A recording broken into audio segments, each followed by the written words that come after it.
அப்போ நாமளும் இன்றைக்கும் நாம் விஸ்தரிக்க வேண்டிய பகுதி எல்லாம் நம்முடைய பகுதி, அதுவும் இவங்களுடைய சொந்த பகுதி தான். ஆனால் இவங்களுக்கு தேவை ஏற்படும் போது தான் அங்கே போய் என்ன செய்கிறாங்க, அதை அவங்க தங்களுக்கு சொந்தமாக்கி கொள்கிறாங்க. இன்றைக்கும் உங்களுக்கு இடம் நெருக்கடியாக இருக்குதுன்னு சொல்லி நீங்கள் ஆமாம் வருத்தப்படாதீங்க, தேடி போங்க. ஆமாம், ஆண்டவர் உங்களுக்குன்னு ஒரு நல்ல இடத்த வச்சிருப்பார். அந்த இடத்தை நீங்கள் கண்டுபிடிப்பீர்கள், அதை நீங்கள் அனுபவிப்பீர்கள். உம்மை மறவேனான் என் இயேசையா, உம்மை மறவேனான். என் தாழ்விலே என்னை நிறுத்தீரே என் இயேசையா, உம்மை மறவேனான். என் இயேசையா, உம்மை மறவேனான். உம்மை மறவேனான், உம்மை மறவேனான். என் இயேசையா, உம்மை மறவேனான். என் தாழ்வினில் என்னை நினைத்தீரே என் இயேசையா, உம்மை மறவேனான். என் இயேசையா, உம்மை மறவேனான். ஆபத்து காலத்தில் அரணான கோட்டையும் கண்மலையும் மீட்பரும் நீதானையா. ஆபத்து காலத்தில் அரணான கோட்டையும் கண்மலையும் மீட்பரும் நீதானையா. கண்மலையும் மீட்பரும் நீதானையா.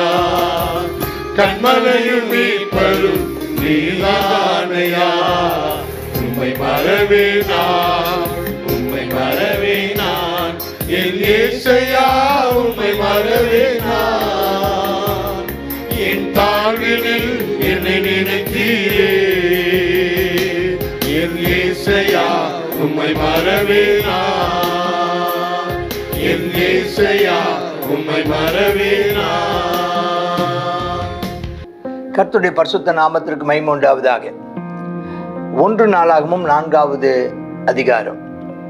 இந்த 1வது அதிகாரத்திலிருந்து 9ஆம் அதிகாரம் வரைக்கும் எல்லாம் இந்த பெயர் அட்டவணையை நாம் பார்க்குறோம். இது சொல்கிறாங்க எஸ்ராவால் எடுத்து எழுதப்பட்டதாக இருக்கலாம் அப்படின்னு சொல்கிறாங்க. எஸ்ரா காலம் நெகேமியா காலம் வரைக்கும் உள்ளதான பெயர் அட்டவணைகள் இங்கே இருக்கிறத நம்ம பார்க்குறோம். அப்போ பெயர் அட்டவணை தங்களுடைய பூர்வோத்திரத்தை அறிவிக்கக்கூடாது இருந்தவர்கள் அப்படின்னு அங்கே ஒரு வார்த்தை வரும். நீங்கள் வாசித்தீங்கன்னா எஸ்ராவிலையும் நெகேமியாவிலையும் அப்படி ஒரு வார்த்தை வரும், பூர்வோத்திரத்தை அறிவிக்க இயலாதவர்கள். நாங்கள் யார், ஒரு ஆள் எடுத்துட்டா இந்த இது நடத்து பார்த்தீங்களா, ஜனத்தொகை கணக்கெடுக்கும்போது சிட்டிசன்ஷிப், தாத்தா உங்கள் தாத்தாயா, உங்கள் தாத்தா காலம் யார், உங்கள் தாத்தா பேர் என்ன, உங்கள் தாத்தாவுக்கு ஊர் என்ன, அதை வச்சு நீங்கள் எந்த ஊரை சார்ந்தவங்க அப்படிங்கிற கண்டுபிடிக்கிற மாதிரி அந்த நாள்லேயும் மண்ணின் மைந்தனை கண்டுபிடிப்பதற்கு என்ன செஞ்சுருக்கிறாங்க, பூர்வோத்திரம். அப்போ இந்த லிஸ்டெல்லாம் கிட்டத்தட்ட 9 அதிகாரம் வரைக்கும் உள்ள லிஸ்ட்டுகளை எடுக்கிறாங்க. இதில் இன்னொரு ஒரு புரிந்து கொள்வதற்கு அரிதாக இருக்கிற ஒரு விஷயம் என்னென்னா, பெயர்களெல்லாம் சில பெயரெல்லாம் வித்தியாசமாக செருபாபேல், சொராபால், இந்த நம்ம யோனத்தானுடைய மகன் மேவி போசேத் பேர் இன்னொரு பேராக இங்கே இன்னொரு பேர் மொராபால் அப்படின்னு சொல்லி வரும். இப்படி பேர்கள் எல்லாம் வித்தியாசமான உச்சரிப்பில் வர்றதை பார்க்குறோம். அதுக்கு காரணம் என்னன்னு ஏற்கனவே சொன்னேன், மறுபடியும் சொல்லுகிறேன். இது அந்த பழைய ஏற்பாட்டில் வரும்போது எபிரேயில் எழுதப்பட்டது. இந்த எஸ்ரா எழுதப்பட்ட காலத்துலேயே அந்த எபிரேயம் என்ன செஞ்சு போச்சுன்னா, அது அரமேயு கலந்ததான அரமேயு பாஷைன்னு ஒரு புது பாஷை வந்துருச்சு. பாபிலோனிய பாஷை ஒன்று, அடுத்தது எபிரேய பாஷை ஒன்று, இதுக்கு இடையில் அரமேயு பாஷைன்னு ஒரு புதுசாக வந்துருச்சு. அதனால் நிறைய பேருடைய உச்சரிப்புகள் என்ன செஞ்சு போச்சு, மாறி போனது அப்படின்னு பார்க்குறோம். இப்போ இந்த 4ஆம் அதிகாரத்தில் யூதாவுடைய குமாரனுடைய பேரை, யூதாவுடைய வம்சத்தினுடைய பெயர்களை நம்ம தொடர்ந்து வாசிக்கிறோம். அதில் குறிப்பாக 9வது 10வது வசனத்தில் யாப்பேசை பற்றி சொல்லப்பட்டிருக்கு. அது ஒரு முக்கியமானது, எல்லாரும் சொல்லக்கூடிய மிக முக்கியமானது. இது வெறும் பேர் லிஸ்ட்டுன்னு சொல்லி விட்டுடாதீங்க, அதுக்குள்ளே இந்த மாதிரி சில முக்கியமான சம்பவங்களும் உள்ள அடக்கி இருக்குது. அதில் ஒன்று இந்த 9-10 வசனம். யாப்பேஸ் தன் சகோதரரை பார்க்கிலும் கனம் பெற்றவனாக இருந்தான். அவன் தாய் நான் துக்கத்துடனே அவனை பெற்றேன் என்று சொல்லி அவனுக்கு யாப்பேஸ்ன்னு பேர் வச்சாங்க. அப்போ அவனுடைய பிறப்பில் வந்து கஷ்டப்பட்டு அம்மா பெற்றெடுத்துருக்குறாங்க. யாரும் இறந்து போயிட்டாங்களோ என்னவோ தெரியல. அவனுக்கு யாப்பேஸ்னா துக்கத்தின் மகன்னு பேர். அந்த யாப்பேஸ் வந்து பின்னாட்டில் பேர், அந்த துக்கத்தின் மகன்கிற வார்த்தையே அது என்னவா மாறிடுச்சுன்னா ஒரு பிரபல்யமான பேராக மாறிடுச்சு. என்னன்னா அவன் ஒரு ஜெபத்தினால தன்னுடைய வாழ்க்கை மாறினது. இது வந்து ரொம்ப முக்கியமான ஒரு ஜெபத்தினால வாழ்க்கை. அவன் ஜெபத்தில் ஒரு 4 ஜெப குறிப்பு சொல்கிறான். 1 என்னன்னா, தேவரீர் என்னை ஆசீர்வதியும். 2 என் எல்லையை பெரிதாக்கும். 3 உம்முடைய கரம் என்னோடு கூட இருக்கணும். 4 தீங்கு என்னை துக்கப்படுத்தாதபடி அதற்கு விலக்கி என்னை காத்தருளும் அப்படின்னு 4 விண்ணப்பங்களை வைக்கிறான். இவன் ஜெபித்த ஜெபத்தை ஆண்டவர் நினைச்சதா கேட்டாரு, அவனை ஆசீர்வதித்தாரு. எல்லாரையும் பார்க்கல அவன் கனம் பெற்றவனா மாறிட்டான். இன்னைக்கும் உங்களுடைய பேரை வச்சு நீங்கள் வருத்தப்படாதீங்க. பேராசி அது இதெல்லாம் பார்த்து வருத்தப்படாதீங்க. நீங்கள் இப்போ ஜெபம் பண்ணுங்க. உங்களுடைய சூழலை, உங்களுடைய தலையெழுத்தை அப்படி நீங்கள் நினச்சிங்கன்னா அதை தலையெழுத்தை மாற்றவும், உங்களுடைய எதிர்காலத்தை மாற்றவும் ஆண்டவர் போதுமானவராக இருக்கிறார். உங்கள் ஜெபம் இந்த 4 வார்த்தையை சொல்லுங்கள்.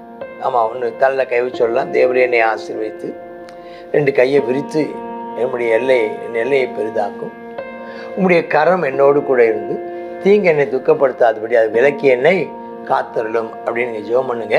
கர்த்தர் நிச்சயமாக உங்கள் ஜெபத்தை கேட்டு கர்த்தர் அற்புதத்தை செய்வார்.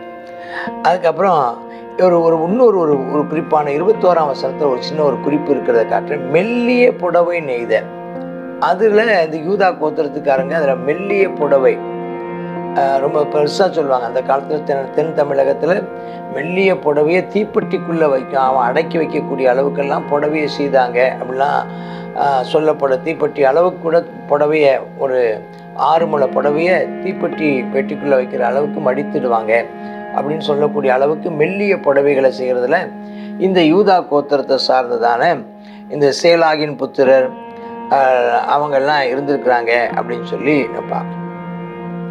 அதுக்கப்புறம் இன்னொரு விஷயம் என்னென்னா, 24வது வசனத்தில் சிமியோனின் குமாரருடைய அந்த வம்ச வரலாறு 24ஆம் வசனத்திலேருந்து தொடர்ந்து வருது. அந்த அதிகாரம் 43 வரைக்கும்.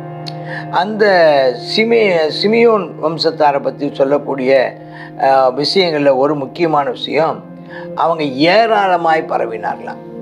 அவங்க ஏராளமாக பரவும்போது அவங்களுக்கு இருப்பதற்கு இடம் இல்லாதனால இடத்தை தேடி போனாங்களாம். தங்கள் ஆடுகளை மேய்ச்சலை தேடும்படிக்கு தேதாரின் எல்லையாகிய பள்ளத்தாக்கின் கீழ்ப்புறம் மட்டும் போனாங்களாம். அங்கே போன போது செழிப்பான மேய்ச்சலையும் அமெரிக்கான சுகமுள்ள விஸ்தாரமான தேசத்தை கண்டுபிடிக்கிறாங்க. அங்கே காமின் சந்ததியார் குடியிருந்திருக்காங்க. அவங்கள துரத்திட்டு இவங்க என்ன செஞ்சுருக்காங்க, அங்கே குடியேறி இருக்காங்க. அது ஒரு நல்ல ஒரு முக்கியமான ஒரு குறிப்பு. அப்போ நாமளும் இன்றைக்கும் நாம் விஸ்தரிக்க வேண்டிய பகுதி எல்லாம் நம்முடைய பகுதி, அதுவும் இவங்களுடைய சொந்த பகுதி தான். ஆனால் இவங்களுக்கு தேவை ஏற்படும் போது தான் அங்கே போய் என்ன செய்கிறாங்க, அதை அவங்க தங்களுக்கு சொந்தமாக்கி கொள்கிறாங்க. இன்றைக்கும் உங்களுக்கு இடம் நெருக்கடியாக இருக்குதுன்னு சொல்லி நீங்கள் வருத்தப்படாதீங்க. தேடி போங்க. ஆமாம், ஆண்டவர் உங்களுக்குன்னு ஒரு நல்ல இடத்த வச்சிருப்பார். அந்த இடத்தை நீங்கள் கண்டுபிடிப்பீர்கள், அதை நீங்கள் அனுபவிப்பீர்கள். கர்த்தர் உங்களை ஆசீர்வதிப்பாராக. ஆமேன், ஆமேன். God bless you. கர்த்தருடைய பரிசுத்த நாமம் மகிமைப்படுவதாக. 1 நாளாகமும் 4வது அதிகாரம். இந்த 4வது அதிகாரத்தில் நம்ம மிக முக்கியமாக எப்பொழுதுமே அதை ஞாபகத்தில் வைக்கிறது, யாப்பேஸ் என்று தானே ஜெபம். துக்கத்தோடு பெற்றேன் என்று அவனுக்கு யாப்பேஸ் என்று பேர். ஆனால் அவனுடைய தானே ஜெபம் அருமையான ஒரு ஜெபம். தேவரீர் என்னை ஆசீர்வதியும், என் எல்லையை பெரிதாக்கும், உன்னுடைய கரம் என்னோடு இருக்கட்டும், தீங்கு என்னை துக்கப்படுத்தக்கூடாது, இந்த தீங்குக்கு என்னை விலக்கி காத்திருக்கும். கர்த்தர் அந்த ஜெபத்தை கேட்டு தங்களுடைய சகோதர நடுவில் கனம் பெற்றவனாக இருந்தான் அப்படின்னு சொல்லி பார்க்குறோம். இந்த நாளிலும் நம்முடைய ஜெபம் எல்லாவற்றையும் மாற்றும். அப்படிதானே நம்ம இப்படித்தான் என்னுடைய தலையெடுத்து என்னுடைய தானே குடும்பம்னு சொல்லும்போது நாங்கள் சந்ததியாக இவ்வளோ வேதனையில் அனுபவிச்சுட்டு இருக்கிறோம் நம்ம சொல்ல வேண்டாம். கர்த்தர் எல்லாவற்றையும் மாற்ற வல்லமையுள்ளவர். அவருடைய கையில் நம்ம ஒப்பு கொடுப்போமா? அப்பா ஸ்தோத்திராண்டவரே, தேவரீர் இந்த நாளிலும் யாப்பேசுதான ஜெபத்தை நாங்கள் கர்த்தாவே மறுபடியுமாய் நாங்கள் பண்ணுறோம்ப்பா.